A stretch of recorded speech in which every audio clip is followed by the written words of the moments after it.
नमस्कार दोस्तों, मैं आनंद सर आपका मैथमेटिका के YouTube चैनल पर स्वागत करता हूं। आज की हमारी चर्चा का विषय है विद्युत धारा, यानी कि इलेक्ट्रिक करंट प्लस विभव प्लस विभवांतर, यानी कि पोटेंशियल एंड पोटेंशियल डिफरेंस।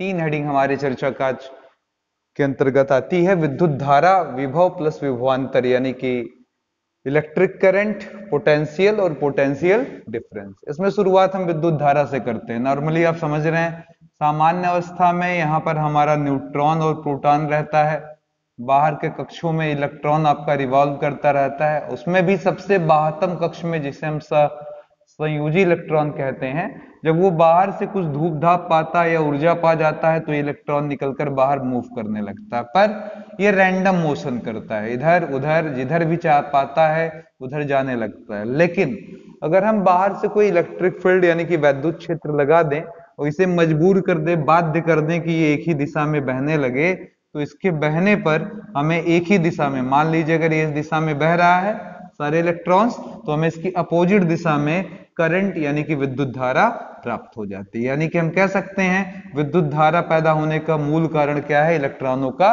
बहना। वो भी कैसे इलेक्ट्रॉनों का? तो इंपॉर्टेंट बात है, जो यहां से निकले हैं वो मेरे लिए काम के, इसलिए इसको हम बोलते हैं मुक्त इलेक्ट्रॉनों के बहने की दर को हम क्या कहते हैं? धारा कहते हैं। अंग्रेजी में हम कहते हैं इसको फ्री इलेक्ट्रॉन्स। ठीक है। कई बार ऑब्जेक्टिव क्वेश्चन पूछा गया है कि विद्युत धारा किसके कारण मिलती है? इलेक्ट्रॉन के कारण, प्रोटॉन के कारण, मुक्त इलेक्ट्रॉन के कारण, या इनमें से सभी के कारण? तो हमेशा याद रखे रहें किसके नाते मिलता है? मुक्त इलेक्ट्रॉनों के कारण। अब इसीलिए यहां पर हम कह सकते हैं कि धारा का जो परिभाषा बनेगा वो डिपेंड करेगा 100% इलेक्ट्रॉन के बहने की दर पर। तो इसी को परिभाषा बना दिया गया और कह दिया गया आवेशों के बहने की दर। ठीक है, आवेशों के बहने की दर धारा कहलाती है। बहने की दर धारा कहलाती है।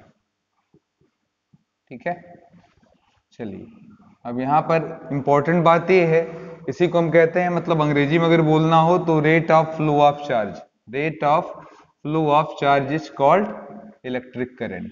ठीक है, इज कॉल्ड इलेक्ट्रिक करंट। ठीक है, अब इसको हम जनरली आई से दर्शा लेते हैं। ठीक है, इलेक्ट्रिक करंट को आई से दर्शा लेते हैं, तो आई बराबर क्या हो जाएगा? Q by T. इसमें Q क्या है? हमारा चार्ज यानी कि आवेश। ठीक है, अब इस आवेश का अपना निजी फॉर्मूला होता है, वो क्या होता है अलग से वो भी देख लें। ये इलेक्ट्रॉनों को बहने के नाते ही मिलता है, तो इलेक्ट्रॉनों की संख्या और गुणे E कर दीजिए, यानी कि N गुणे E कर दीजिए, आपको Q मिल जाएगा। अब इसमें E क्या है? तो एक इलेक्ट्रॉन पर आने वाला आवेश जिसका मान 1.6 इंटू 10 के पावर -19 कूलाम होता है, जो आराम से आप अप्लाई कर आंसर पा सकते हैं। ठीक है, तो ये फॉर्मूला सिंपल सा हो गया। इस पर बहुत सारे क्वेश्चन हमसे मित्रों पूछे जाते हैं, तो आइए शुरुआत करते हैं कुछ क्वेश्चंस की। ठीक है, अब यहां पर देखिए एक सिंपल सा क्वेश्चन मैंने पहले पूछा कि यदि 6.4 एम्पियर की धारा 10 सेकंड में कहीं से बहती है, कहीं से बहती है, तो उतने देर में, उतने देर का मतलब कौन सा? कितने देर? 10 सेकंड में। उतने देर में कितना इलेक्ट्रॉन वहां से पास किया गया होगा, वहां से पास हुआ होगा। ठीक है, सिंपल क्वेश्चन है। देखिएगा बहुत सारे ऐसे छोटे मोटे क्वेश्चन यहां पर आते हैं। 6.4 एम्पियर की धारा 10 सेकंड में कहीं से बहती है, तो उतने देर में कितना इलेक्ट्रॉन वहां से पास हुआ होगा। अच्छा, एक बात और भी है, यहाँ पर अगर कोई यूनिट पूछे तो आवेश आप कूलाम में नापते हैं और समय किसमें? सेकंड। कूलाम पर सेकंड को ही हम लोग क्या बोलते हैं? एम्पियर बोलते हैं, जिसे हम किससे दिखा देते हैं? ए से। ये धारा का मात्रक होता है आपका एम्पियर। ठीक है, अच्छा एक चीज और भी, धारा मापा किस यंत्र से जाता है? कई बार क्वेश्चन आया धारा मापी यंत्र का नाम क्या है? ठीक है, तो धारा मापी यंत्र का नाम एमीटर है। देखिए एम्पियर से एमीटर काफी कुछ मिलता हुआ। ठीक है, एमीटर, वो एमीटर से हम लोग क्या करते हैं? धारा को माप लेते हैं। आसान है।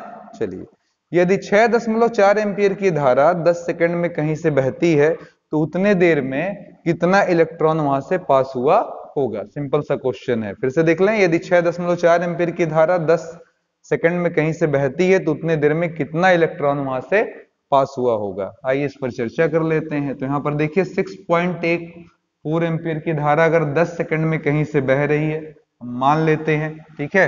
तो यानी कि आपका I बराबर 6.4 एम्पीयर, टाइम बराबर कितना हो जाएगा 10 सेकंड, ठीक है।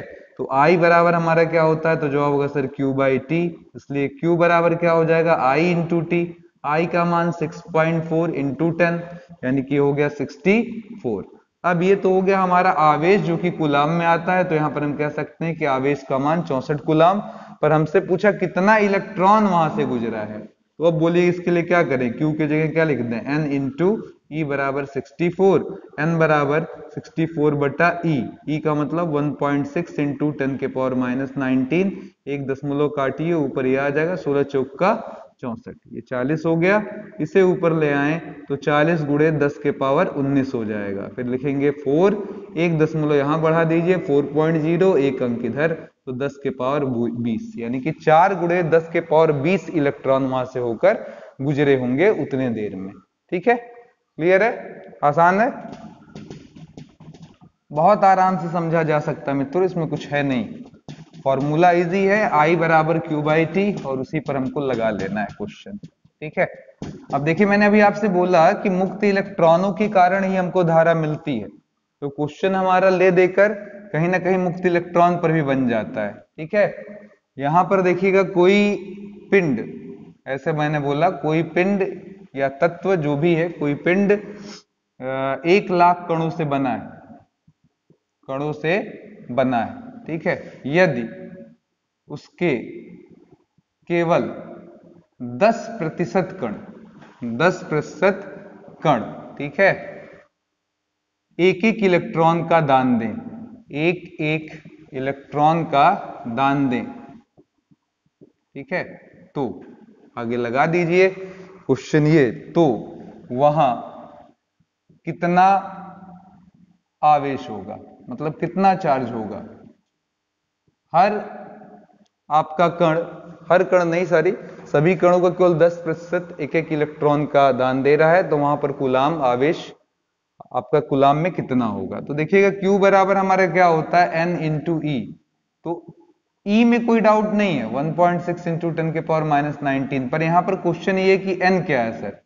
तो इधर देखिएगा आपके पास बहुत सारे लोग हैं, इधर देखिएगा मान लेते हैं ये पिंड है, ये बहुत सारे लोगों से मिलकर ऐसे बना हुआ है, जिसमें कणों की संख्या आपके सामने है, 1 लाख दिया हुआ है, आई होप। ठीक है, तो इन 1 लाख कणों का केवल 10% इलेक्ट्रॉन देता है, तो यानी कि N बराबर क्या है, इन 1 लाख का, इस 1 लाख का कितना है 10%, तो 1 लाख ठीक ही ठीक ठाक है, कोई दिक्कत नहीं है, 10% का मतलब 10/100, 2 जीरो काट दीजिए और यहां पर दे दीजिए आंसर 1 2 3 4, तो 1 2 3 4 यानी कि 1 2 3 4, कितना आ गया आपका 10,000 आ गया, कितना आ गया आपका 10,000 आ गया। कोई प्रॉब्लम इसमें, इजी है, 10,000 आपका आ गया। अब यहां पर आप n के जगह 10,000 का प्रयोग कर लीजिए, 10,000 को लिख सकते हैं 1 2 3 4 यानी कि 10 के पावर कितना 4 गुणे 1.6 इंटू 10 के पावर माइनस 19, तो 1.6 बेस सेम है, पावर जुड़ जाएंगे, 10 के पावर माइनस 19 में से 4 निकाल दीजिए तो जवाब आ जाएगा -15।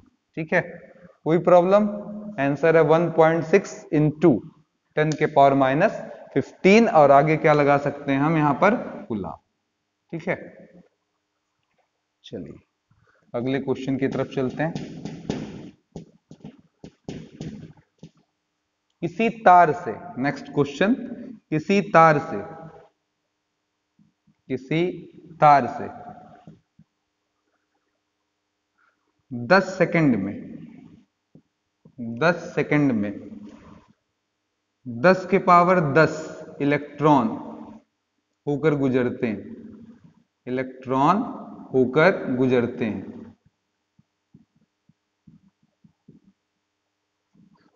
किसी तार से 10 सेकंड में, 8 सेकंड कर लीजिए, 8 सेकंड में 10 के पावर 10 इलेक्ट्रॉन होकर गुजरते हैं। ठीक है, वहां धारा का मान क्या है, वहां धारा का मान बराबर क्या है। ठीक है, सिंपल चीज है, किसी तार से 8 सेकंड में, t बराबर क्या दे दिया आपको 8 सेकंड, कितने इलेक्ट्रॉन मूव कर रहे हैं बाबू 10 के पावर 10। ठीक है, तो यहां पर इतना देखते ही पहला काम ये कर लो, q निकाल लो, q बराबर n इंटू ई। n का मान कितने के बराबर है, तो जवाब है सर n है 10 के पावर कितना 10, e है 1.6 इंटू 10 के पावर माइनस 19। तो बेस अगर सेम है तो पावर आपस में क्या करेंगे ऐड करेंगे, तो 10 के पावर हमें मिलेगा 10 में से 19 गया माइनस 9, ये हो गया 1.6 इंटू 10 के पावर माइनस 9। ठीक है, अब इसके बाद एम्पियर की बात कर लें, आई की बात कर लें, तो आई बराबर हमारा क्या होता है Q बाई टी। तो यहाँ पर Q के जगह कितना 1.6 इंटू 10 के पावर माइनस 9, नीचे कितना है T है, T की जगह कितना यूज करना 8, काट दीजिए 8 दूना 16। ये थोड़ा सा इधर और ले आइए, और जब इधर लाएंगे तो इधर पावर में भी आप पीछे की तरफ क्या करेंगे, पीछे की तरफ घसक जाएंगे, तो 10 के पावर माइनस 10 आगे लिख दीजिए क्या एम्पियर। अब आपको ये पसंद ना आए तो आप एक काम कर सकते हैं, मालूम है 10 के पावर माइनस 10 को क्या कह सकते हैं एंगस्ट्रॉम, है ना। लेकिन फिलहाल चलिए 2 गुणे 10 के पावर माइनस 10 एम्पियर की धारा वहां से प्रवाहित होगी। ठीक है, अब ये धारा के डायरेक्शनल यानी कि मूवमेंट के हिसाब से कैसे वो चलती है, इसे हम 2 कैटेगरी में बांट सकते हैं। तो छोटी सी बात समझ लें जरा कि धारा कितने प्रकार की होती है। ठीक है, धारा कितने प्रकार की होती है, ध्यान दीजिएगा। धारा यानी कि करंट हमारी 2 तरीके की होती है। पहली धारा हमारी है डिस्ट धारा। डिस्ट धारा अंग्रेजी में डीसी यानी कि डायरेक्ट करंट हम बोलते हैं। क्या बोलते हैं, डायरेक्ट करंट यानी कि डीसी। ठीक है, अब इसे हम यूनी डायरेक्शनल भी बोल सकते हैं, शब्द पकड़िएगा जरा, यूनी डायरेक्शनल भी बोल सकते हैं। यूनी डायरेक्शनल का मतलब एक ही दिशा में बहने वाली।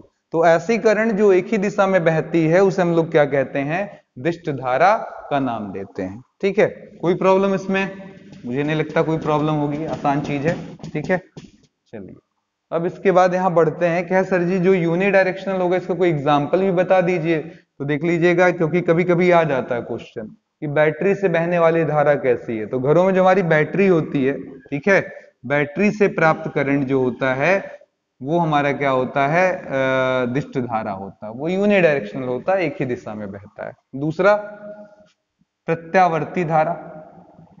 प्रत्यावर्ती धारा यानी कि इसको हम लोग एसी बोलते हैं। क्या बोलते हैं, एसी बोलते हैं।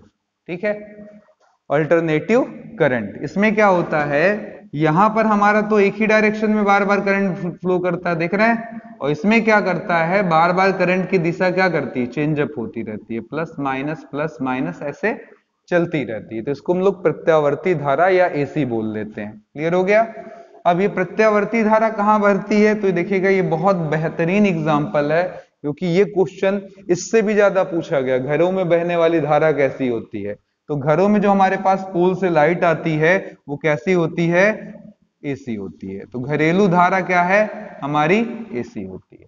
अब देखिएगा हमारे घर में एक इंस्ट्रूमेंट लगा है जिसे हम लोग इन्वर्टर कहते हैं। ठीक है, अच्छा क्वेश्चन बनता है इन्वर्टर। ठीक है, उसका क्या रोल है, तो आप देखिएगा इन्वर्टर हमारा बैटरी से कनेक्ट होता है। याद आ रहा है आपका, इन्वर्टर जो है वैसे बैटरी से कनेक्टेड होता है। ठीक है, अब उसके बाद ये बताइए, जब लाइट आती है यहां से इन्वर्टर से होकर बैटरी में जाती है, बैटरी को चार्ज करती है। क्या करती है, बैटरी को चार्ज। और लाइट जब कट जाती है तो इस बैटरी से लाइट पहले आती है इन्वर्टर में, और इन्वर्टर से फिर जाती है घर में। अब इन्वर्टर नाम ही है इन्वर्ट करने वाला, तो बैटरी से निकलने वाली धारा है डीसी। घरों में कैसी धारा बहती है, एसी। तो ये पहले इन्वर्टर में आएगा, इन्वर्टर डीसी को किस में कन्वर्ट कर देगा, एसी में। तो ये अच्छा क्वेश्चन बनता है, ध्यान दीजिएगा। पहले क्या करता है इन्वर्टर, बैटरी को चार्ज करता है। अब इसमें जो स्टोर्ड होगा करंट वो डायरेक्ट करंट होगा। पर घरों में कौन सी धारा बहती है मित्रों, एसी। तो क्या होगा, जब लाइट कटती है तो यहां से धारा आती है इन्वर्टर में, जो क्या करता है, इसको एसी में बदल देता है और फिर हमारे घरों में भेज देता है। तो इन्वर्टर क्या करता है, डीसी को एसी में बदलता है। ऐसे ही एक और यंत्र है रेक्टिफायर। ठीक है, ये सब बहुत इंपॉर्टेंट क्वेश्चन बनते हैं। Rectifier, RECTIFER। ठीक है, रेक्टिफायर ये क्या करता है, उल्टा काम। ये एसी को क्या करता है, डीसी में बदल देता है। अगर आपको कहीं एसी को डीसी में कन्वर्ट करना है तो वहां क्या यूज करिए, रेक्टिफायर। और अगर डीसी को एसी में बदलना है तो इन्वर्टर यूज कर लीजिए। क्लियर हो गया।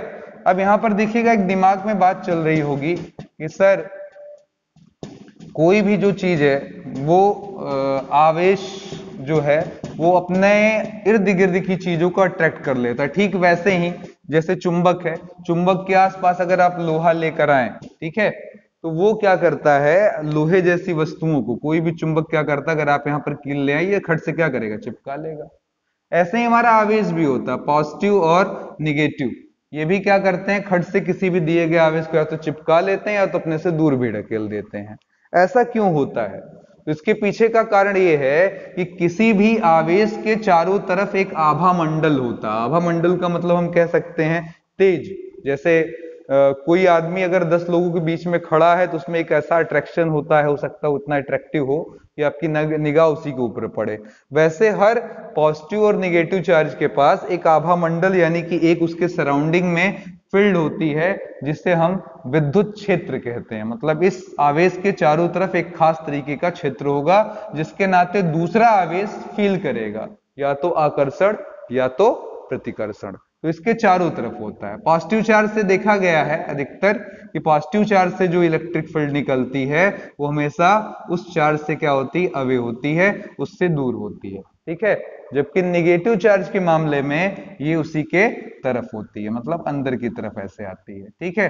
तो पॉजिटिव चार्जेस में ये जो विद्युत क्षेत्र है वो उससे दूर और निगेटिव चार्जर में उसकी तरफ होता है। और इसका मान कितना होता है? तो जवाब है सर इसका, यानी कि विद्युत क्षेत्र तीव्रता का मान कितना होता है, अगर कोई पूछ ले तो जवाब है सर विद्युत क्षेत्र तीव्रता का मान होता है E बराबर F/Q।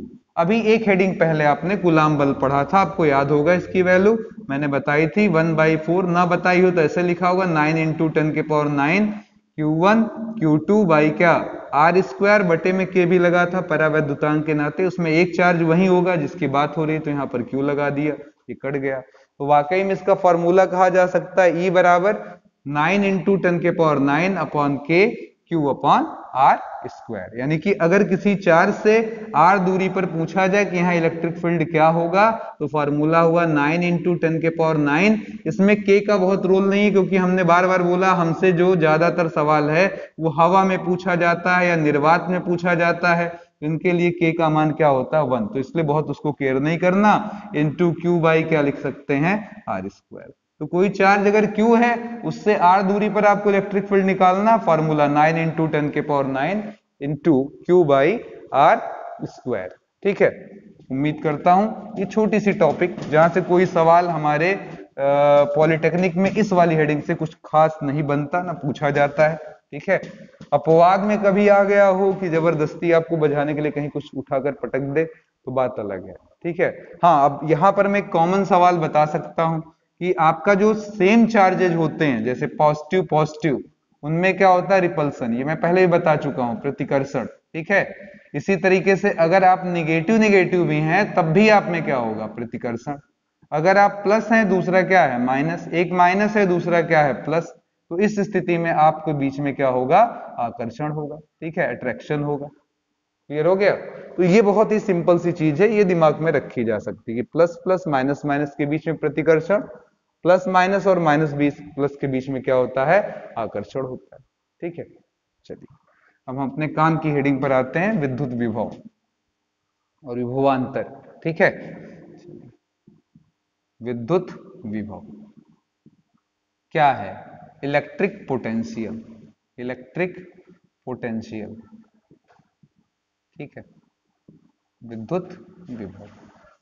हम कोई चार्ज पकड़ते हैं, एक चार्ज Q है उसको पकड़ लेते हैं, पकड़कर उठाकर कहां तक ले आते हैं, एक पॉइंट A तक लाते हैं। कहां पकड़े नहीं बताए, बहुत बच्चे परेशान, विद्युत विभव विभवांतर क्या है। देखिए 2 मिनट में कॉन्सेप्ट आपको क्लियर हो रहा है, बाकी चीजें इस पर न्यूमेरिकल्स है जो पूछे जाते हैं, अच्छे खासे आते हैं, उनको लगाया जाएगा, इजी होते हैं बशर्ते। विद्युत विभव यानी कि इलेक्ट्रिक पोटेंशियल, विभवांतर यानी कि पोटेंशियल डिफरेंस, पीडी भी लिख देते हैं हम लोग, अंग्रेजी में पोटेंशियल डिफरेंस बोलते हैं, ठीक है। तो ये दोनों में से कुछ भी पूछा जाए तो दोनों में अंतर क्या है, तो सुनिए, एक चार्ज पकड़े और उठाकर ए तक ले आए। अब इस एक चार्ज को, सिंगल चार्ज को, एक चार्ज को बहुत सारे चार्ज हो तो हम बहुत सारे उठा लाए, चलिए ठीक है, लेकिन हम एक चार्ज के लिए जितना कार्य किए उठाकर लाने में, अनजाने बिंदु से एक जाने पहचाने बिंदु तक। अब अनजाना बिंदु जब भी बोलता है तो हम लोग उस पॉइंट को इनफाइनाइट यानी कि अनंत मान लेते हैं, ठीक है। तो अनंत से उठाकर किसी अंतिम बिंदु ए तक लाने में, एकांक आवेश को लाने में किया गया कार्य क्या कहलाता है? विद्युत विभव। मैं और आसान शब्दों में बोलता हूं कि मैंने 10 सवारी यानी कि 10 लोगों को, 10 पैसेंजर को 2000 रुपए में भाड़े पर ले गया, किसी जगह पहुंचा दिया, तो ये बताओ कि विद्युत विभव क्या है? तो हम कहेंगे सर जी एक सवारी का लगा हुआ भाड़ा ही हमारा विभव, तो हम 2000 में क्या करेंगे? 10 का भाग दे देंगे। अब कॉमन सेंस बोलो, अगर मैं बहुत सारा चार्ज उठाकर लाया, क्यू चार्ज उठाकर लाया, हाथ पर लाकर पटक दिया और कुल कार्य W हुआ, तो कुल कार्य W एक चार्ज के लिए कितना काम करना पड़ेगा? चार्जों की संख्या से भाग दे दीजिए, तो W बाई क्या हो गया? Q। इसी को हम लोग क्या बोलते हैं? विद्युत विभव। बशर्ते विद्युत विभव के केस में हम अनंत से आवेश लाएंगे और ए पर लाकर पटक देंगे, तो इधर लिखा रहता VA minus V infinite. Infinite होने के केस में हम इसको नजरअंदाज कर केवल VA लिख सकते हैं, VA बराबर W बाई Q, ये हमारा सूत्र हो जाता है। अब ऐसा क्यों लिख सकते हैं तो वो भी सुन लीजिएगा। अनंत पर हम, ये क्वेश्चन भी ऑब्जेक्टिव बढ़िया बन सकता है, अनंत पर हम विभव क्या मानते हैं? 0 मानते हैं। ऐसा अज्यूम करते हैं कि अनंत पर हमारा विभव कितना होता है? 0 होता है। फिर से सुन लीजिएगा, अनंत पर कितना होता है? 0। तो ये हट जाएगा, केवल VA बराबर W बाई Q, इसीलिए हम अनंत को अपना रेफरेंस मानते हैं, ठीक है। अब यहां पर देखिए मैं कितना सिंपल क्वेश्चन पूछ रहा हूं जिससे आपको इसका कॉन्सेप्ट पता चल जाए, ठीक है।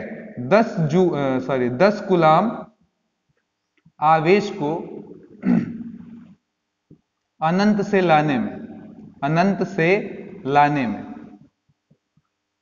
400 जूल ऊर्जा या कार्य हुआ,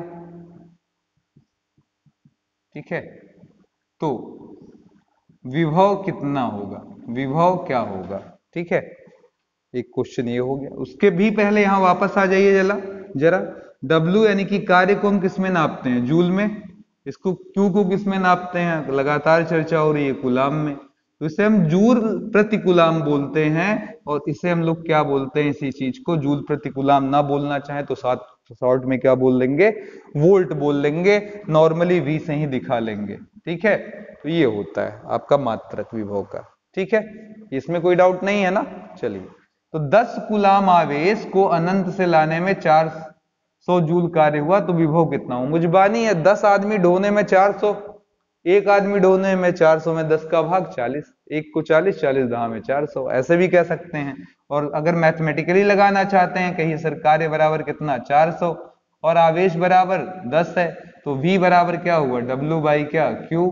400 बटा 10 लगा दीजिए, काट दीजिए, V बराबर क्या लिखिए? 40 वोल्ट, ठीक है। अब सवाल उठता है सर विभवांतर क्या है? वो सुन लीजिए। किसी जाने पहचाने बिंदु B से किसी को उठाकर A तक ले आए, फिर से सुन लीजिएगा, किसी जाने पहचाने बिंदु B से किसी को उठाकर कहां तक ले आए? A तक ले आए, तो इस दौरान एक आवेश को लाने में किया गया कार्य हमारा क्या कहलाएगा? विभवांतर। यानी कि अब हम लिखेंगे VA माइनस VB, वहां क्या लिखे थे? VA माइनस V इनफाइनाइट, अंतिम विभव माइनस प्रारंभिक विभव, अंतिम विभव माइनस प्रारंभिक, ठीक है। और बराबर क्या? W by Q। ये हो गया, क्लियर हो गया? कोई प्रॉब्लम इसमें? ठीक है, इजी है, आराम से आप इसको लगा सकते हैं। VA minus VB। अब यहां देखिए VB 0 नहीं है क्योंकि एक कोई जाना पहचाना पॉइंट है। अब यहां पर मन मेरा करता है, छटपटाता है कि इसी समय एक चीज बोल दूं, विद्युत वाहक बल, ताकि वो भी क्लियर हो जाए। ये 3 हेडिंग लोगों को बहुत परेशान करती है, लोग सोचते हैं ये तीनों एक ही हैं, पर तीनों में बहुत मेगा डिफरेंस है मित्रों। तो एक और हेडिंग यहीं पर थोड़ा सा समझ ले, लास्ट, वो क्या लिखता है? EMF, यानी कि इलेक्ट्रोमोटिव फोर्स, यानी कि हिंदी में विद्युत वाहक बल, ठीक है। ये क्या है? कहेंगे सर ये भी विभवांतर का ही रूप है, लेकिन फर्क क्या है? देखिएगा, हमारे सेल में पॉजिटिव टर्मिनल होता है और निगेटिव। ये निगेटिव टर्मिनल क्या करता है? इलेक्ट्रॉनों को ढकेल कर कहां तक पहुंचाता है? पॉजिटिव तक। तो अगर हम V माइनस से V प्लस तक जाए, यानी कि V plus minus V minus बराबर W बाई Q लिख दें, तो ये हमारा कहलाता है विद्युत वाहक बल। किसी बैटरी के द्वारा अब यहाँ पर एकदम क्लियर कट शब्द है, किसी बैटरी के एक टर्मिनल से दूसरे टर्मिनल तक, एक सिरे से दूसरे सिरे तक एकांक आवेश को पहुंचाने में किया गया कार्य विद्युत वाहक बल है। ये जो हेडिंग है ये उतना ज्यादा शायद वो ना हो, लेकिन कॉन्सेप्चुअल हिसाब से बहुत इंपॉर्टेंट है, क्योंकि बहुत बच्चे ये तीनों हेडिंग अच्छे से नहीं समझते। ठीक है, क्या फर्क है जरा शुरू करिएगा। विभव क्या है, अनंत से यानी कि किसी अनजाने पॉइंट से जाने पहचाने पॉइंट तक एकांक आवेश को लाने में किया गया कार्य। विभवांतर क्या है, VA माइनस VB बराबर W/Q, जाने पहचाने दो बिंदुओं के बीच आवेश को ढोने में किया गया कार्य, लेकिन सब देखी है बार बार एकांक आवेश, एक आवेश को। ठीक है, अगला चलिए, अगर हम बैटरी के एक सिरे से दूसरे सिरे तक ये ढोवाई कर दे तो हमारा ये क्या कहलाएगा, EMF कहलाएगा। उम्मीद करते हैं ये आराम से आपके समझ में आ गया होगा। ठीक है, चलिए कुछ क्वेश्चंस और लगा लें, छोटे छोटे सवाल है, एग्जाम्स में आ जाते हैं। इसके बाद की हेडिंग हमारी और भी जबरदस्त इंपॉर्टेंट है, जहां से हर साल क्वेश्चन बनते हैं, और वो मैं परोसूंगा क्योंकि वहां से 2-3 क्वेश्चन बनते हैं 3 पार्ट में। एक ओम का नियम, उसके बाद विशिष्ट प्रतिरोध, और उसके बाद बैटरी का संयोजन। ठीक है, चलिए यहां पर एक क्वेश्चन ध्यान से सुनिएगा।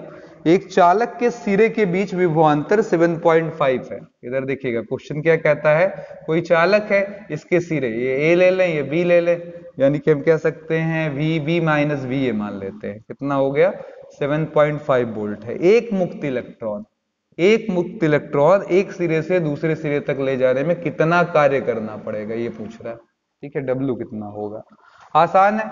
VB माइनस VA बराबर क्या हो जाएगा, कहेंगे सर जी W/Q, तो ये 7.5 हुआ, W रहा, और Q के नाम पर हम N इंटू E लिखते हैं, पर इसने साफ बोला है कि एक ही इलेक्ट्रॉन है, तो एक गुणे N गुणे E ही तो बोलते हैं आप, लेकिन ध्यान दीजिए एक ही इलेक्ट्रॉन बोल रहे हैं, तो एक इलेक्ट्रॉन। अब इसको इधर ले आइए, तो W बराबर 7.5 इंटू 1.6 इंटू 10 के पावर माइनस 19, आगे क्या लगा दीजिए, सॉरी कार्य है ना, तो कार्य किस में आ जाएगा, जूल में। ठीक है, चलिए अगला क्वेश्चन। एक बादल, ये देखिएगा कितना भयंकर कंफ्यूज करने के लिए क्वेश्चन बनाया गया है, उसको जरा ध्यान दीजिएगा।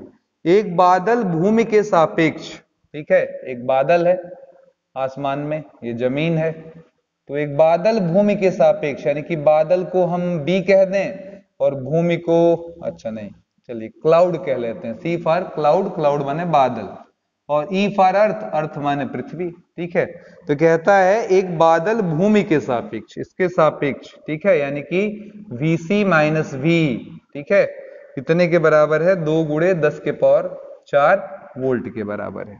ठीक है, तथा भूमि से उसकी दूरी 60 किलोमीटर है। यहां से इसकी दूरी कितनी है, 60 किलोमीटर, सॉरी 60 मीटर है, 60 मीटर है। जब भूमि पर बिजली गिरती है, ये चमक पैदा होती है बिजली, और वो क्या करती है, जमीन पर गिरती है। ठीक है, जब भूमि पर बिजली गिरती है तो भूमि पर 65 कूलाम का, Q बराबर 65 कूलाम का आवेश स्थानांतरित होता है। किया गया कार्य कितना है। अब देखिएगा, इसमें बच्चा देखा 60 मीटर, तो कहा कार्य का फॉर्मूला होता है सर जी, कार्य पुराना याद आने लगा उसको, बल गुणे विस्थापन। विस्थापन 60 दिया, कहूं से बल मिल जाए तो मजा आ ही जाता। ठीक है, फिर वो सोचेगा E बराबर F/Q, ऐसा कुछ यूज करें। पर मैं आपसे क्या कह रहा हूं, ये 60 मीटर आपको लॉलीपॉप पकड़ाया है केवल बेवकूफ बनाने के लिए, कि आप 60 देखकर सोचे कि W हम यहां से निकालने के बारे में सोचें, ये F इंटू D लगा दे, बल गुणे विस्थापन। ठीक है, फोर्स इंटू डिस्प्लेसमेंट लगाने के बारे में थिंक करें। मैं कह रहा हूं क्या जरूरत है मुझे करने की, इन दोनों के बीच का विभव हमको पता ही है, विभवांतर पता ही है, Q मालूम ही है, हमें W ही तो निकालना है। कौन सा तीर मारना, बोलिए, VC माइनस VE बराबर W/Q। अब आराम से आप इधर गुणा कर दीजिए, इसकी वैल्यू 7.5, यही है ना, नहीं 2 इंटू कितना है ये, VC माइनस VE कितना है, 2 इंटू 10 के पावर 4, और हमारा कितना आया, 65 आया है, इधर से 65 गया, तो W बराबर 65 दूना 130, 10 के पावर 4, फिर 2 अंक इधर घस के 2 अंक उधर जाएंगे, तो W बराबर 1.30 इंटू 10 के पावर 6, आगे क्या लगा दीजिए, जूल। तो काफी बढ़िया क्वेश्चन है, बहुत सारे बच्चे क्वेश्चन पूछना चाहते हैं, क्योंकि ये दिक्कत थोड़ा सा करता है। ठीक है,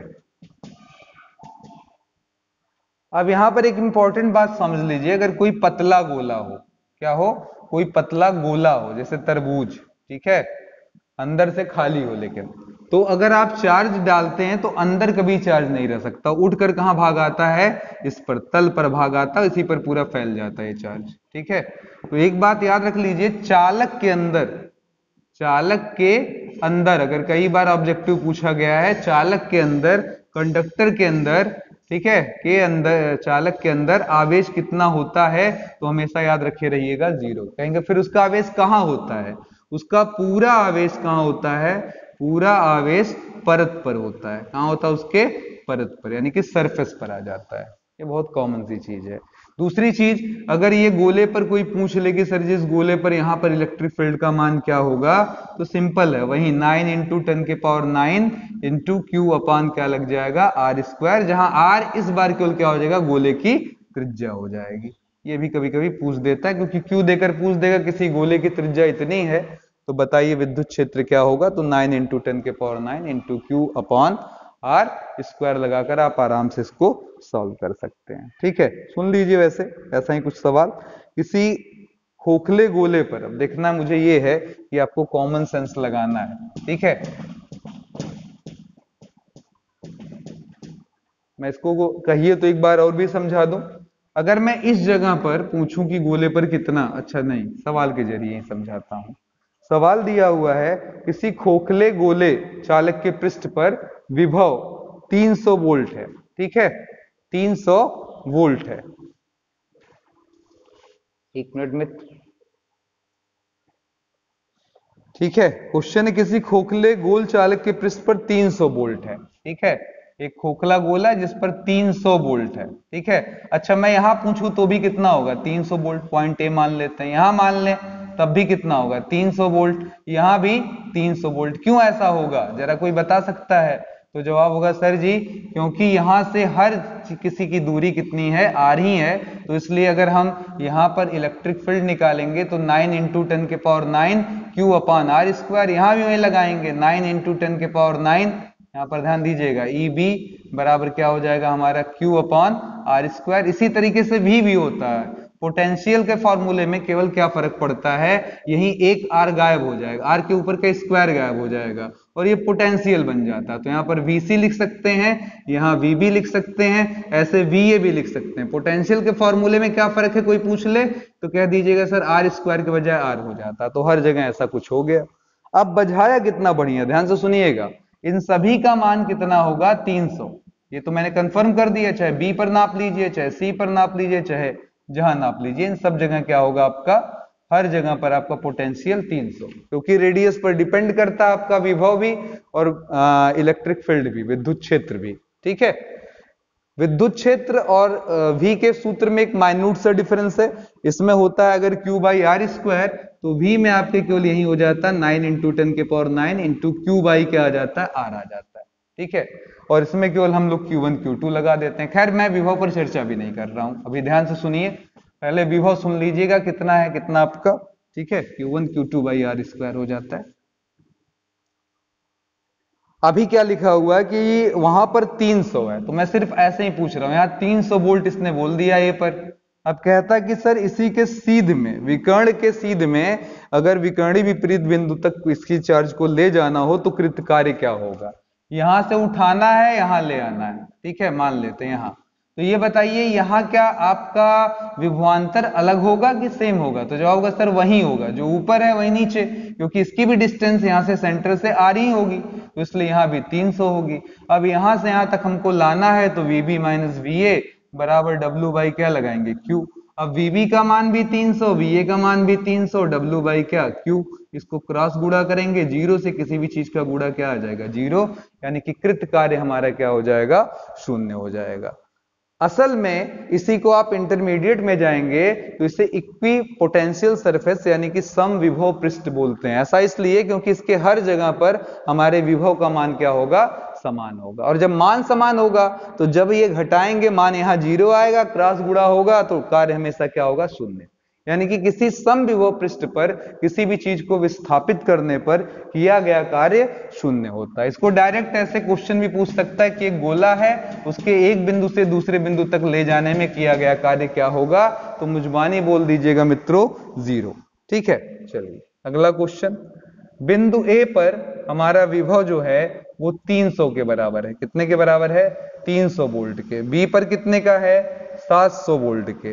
किसी इलेक्ट्रॉन को बी से ए तक ले जाने में किया गया कार्य क्या होगा? कोई एक इलेक्ट्रॉन है, उसे हम बी से कहां तक ले जा रहे हैं? ए तक। किया गया कार्य डब्ल्यू क्या होगा?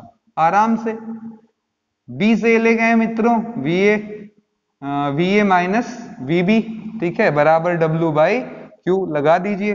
ठीक है, वी ए का मान 300 minus 700, W by Q, Q के जगह एक इलेक्ट्रॉन 1 इंटू ई, फिर क्रॉस गुड़ा माइनस 400। माइनस के चक्कर में मत पड़िएगा, केवल आंसर ही आपका मेन है 1.6 इंटू 10 के पावर माइनस 19। तो आप समझदार आदमी है। 16 चौका 64 और 10 के पावर 2 गुड़े 10 के पावर माइनस 19, तो आंसर हुआ 6.4। आधार सेम है, घात जुड़ जाएगी 10 के पावर माइनस 17। आगे क्या लगा देंगे? Coulomb, sorry joule. ठीक है, तो आसान है। मुझे लग रहा है कि ये सारी टॉपिक जो है वो आपको समझ में आ गई होगी। ठीक है, और इजीली आप समझ गए होंगे, इसमें कोई प्रॉब्लम नहीं होगी। तो ये आसान सा चैप्टर मित्रों, मुश्किल से अगर एक बार आप ध्यान से देख लें तो 10 से 15 मिनट में इसको दोहरा लेंगे, आराम से खत्म हो जाएगा। और संभावना भी बन सकती कि आपको एक क्वेश्चन मिल जाए। इसके बाद हम लोग शुरू करने वाले हैं ओम का नियम, और उसमें तुल्य प्रतिरोध निकालेंगे, जो बेहद बेहद इंपॉर्टेंट हेडिंग है। ऐसे लगातार 3 हेडिंग हमारे पास है, ओम का नियम, विशिष्ट प्रतिरोध, और इसके अलावा एक हेडिंग और है हमारी कि बैटरी का संयोजन। इस पर जल्दी हम बातें करेंगे। तब तक आप एंजॉय करिए, आनंद के साथ रहिए, आनंद से रहिए। धन्यवाद।